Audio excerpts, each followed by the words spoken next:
Hello, my little draconic wolfkins. I hope that you're all doing well.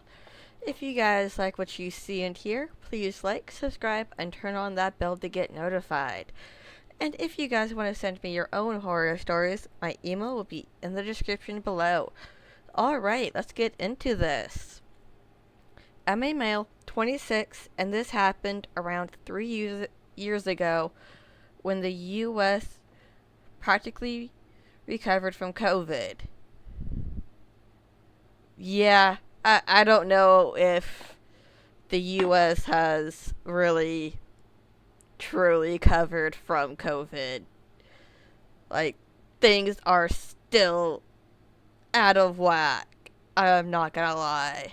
5 years after the whole COVID bullshit and whatnot. But then again, changes were everywhere worldwide, so. And we're just making do with the changes.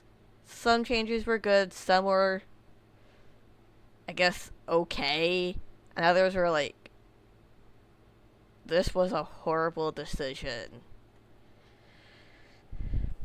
But that's water under the bridge now, I guess. I used to live in Long Island, New York, which is where the story takes place.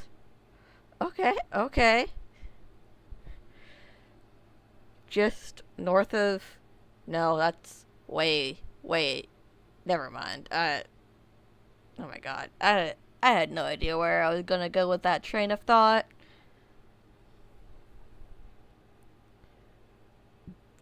For just a quick backstory, for those who didn't grow up in New York, there's a huge railroad that connects lots of towns together, and the furthest it goes to NYC. Really? Is it that big? Where it goes all the way to New York City? What? Okay. I took a bus opportunity. Bleh, bus. I took a business opportunity where I needed to get up to the city every day for work as an engineer, and I would get on the train to go to the city as early as 6 a.m. Oh, I hate getting up early. Ah, especially at Odon fucking 30. I just hate it. And getting home, sometimes it would be as late as 11 p.m. Ah, that means you're not really going to bed until around, I don't know, 12:30. And for some people, it takes them an hour to go to sleep, so you might be getting only 4 hours of sleep a night. You must be exhausted.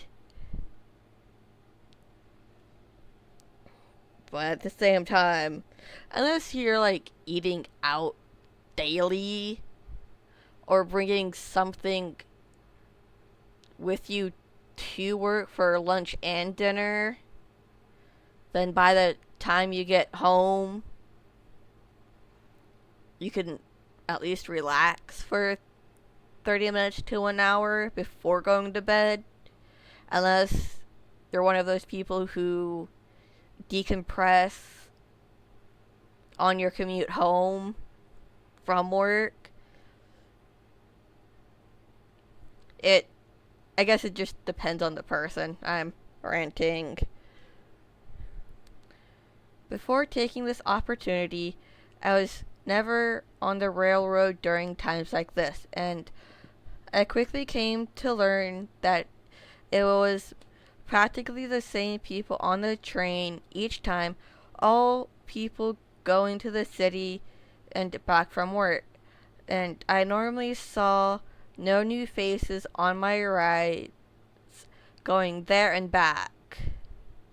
I mean, that makes sense.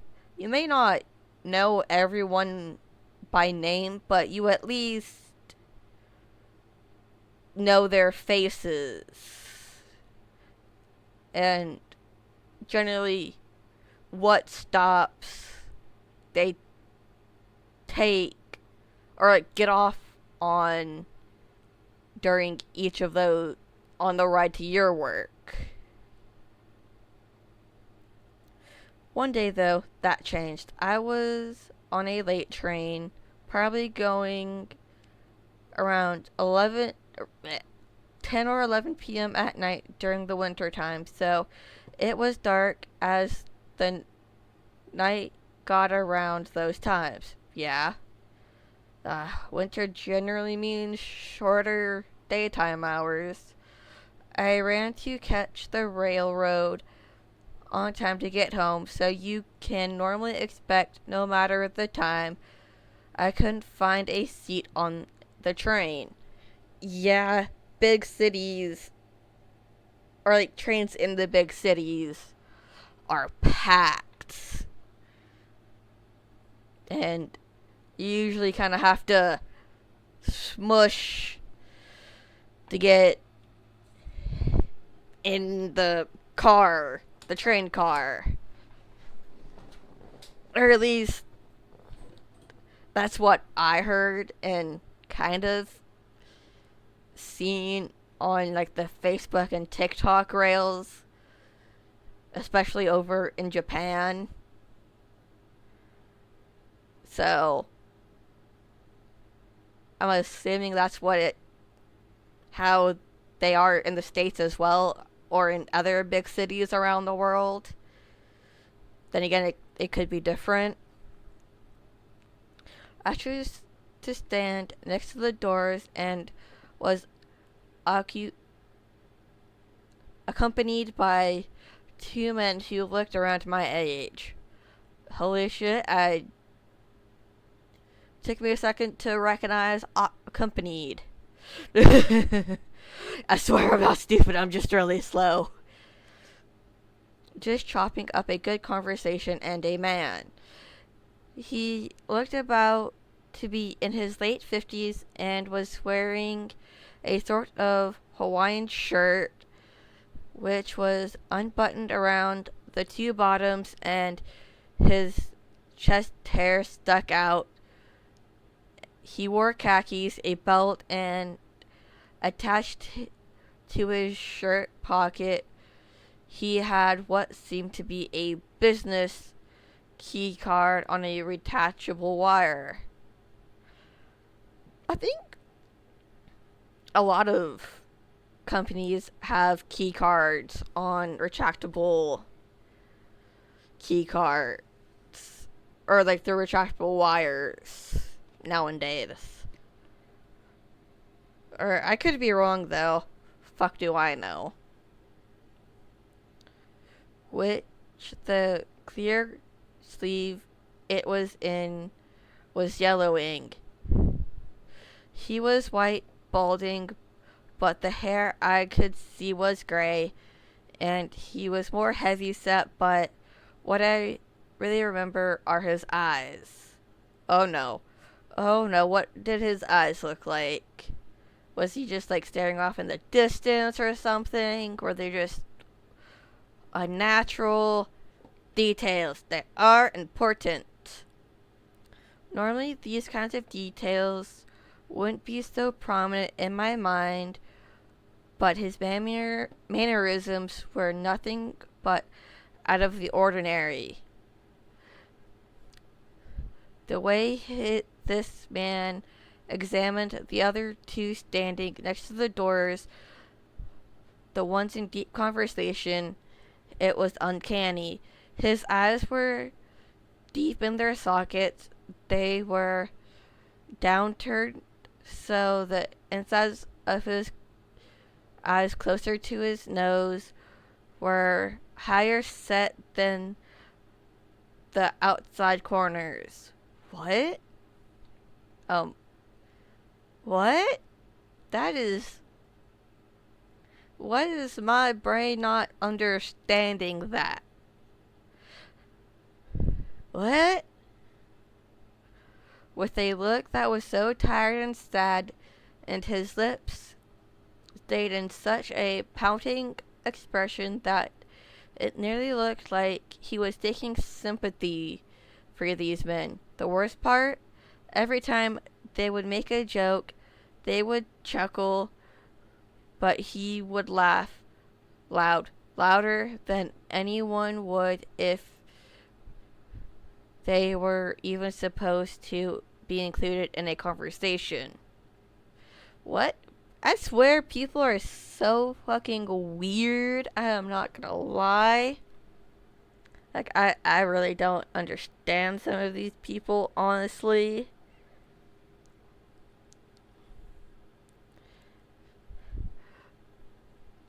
Just to keep my own privacy, I won't disclose which town exactly on Long Island I lived in. But I will say it's one of the last stops of the train. Okay. So one of the last stops on the train. Got it. You know, sometimes I forget how big New York is, along with like any of the other like teeny tiny states. Yes, like I get they look tiny on the map, but you just kind of have an, I guess, an expectation of something, and then when you get to said place, your expectations are either blown out of the water or they just kind of evaporate with disappointment, I guess. I don't know. I'm rambling. I have a tendency of doing that. I am sorry. The man definitely made me unsettled, but I didn't think to change my spot on the train. It was packed, and I was on the very first cart, so that when I got to my station, I could leave as soon as possible. I figured that I would wait to see if this man got off one on one of the stops before me, and I wish I didn't. He didn't seem like a threat to me because he was so hyper focused on the two guys. But once we got to their stop, he took a few steps, basically following them out of the cart until he saw me. I was staring. I'm not proud of it, but I had two headphones in, listening to music, and I felt like this man had to be studied, and I accidentally just drew all the attention to myself. Something in his eyes switched for just a second, but it was horrifying. Yeah, I can't blame you. Like, people are weird and creepy, and it's just, not gonna lie. His eyes looked joyful, full of some type of childlike joy on Christmas or their birthday, and right then it was as if his feet just stopped, like they were dried in concrete, and he just stayed on the train. That is when I wanted to scream. Yeah, I think I would be screaming. Then again, I don't know.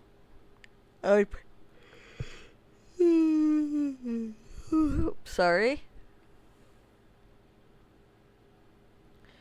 We were a few stops away from my stop, and I had no doubt in my mind that if this guy seeing me made him stop from getting off at one stop, there is only one other stop he will get off at, mine. I mean, yeah, that's generally how creepers are. Now, I know this sounds like the dumbest thing ever, but I walked home from getting off the train.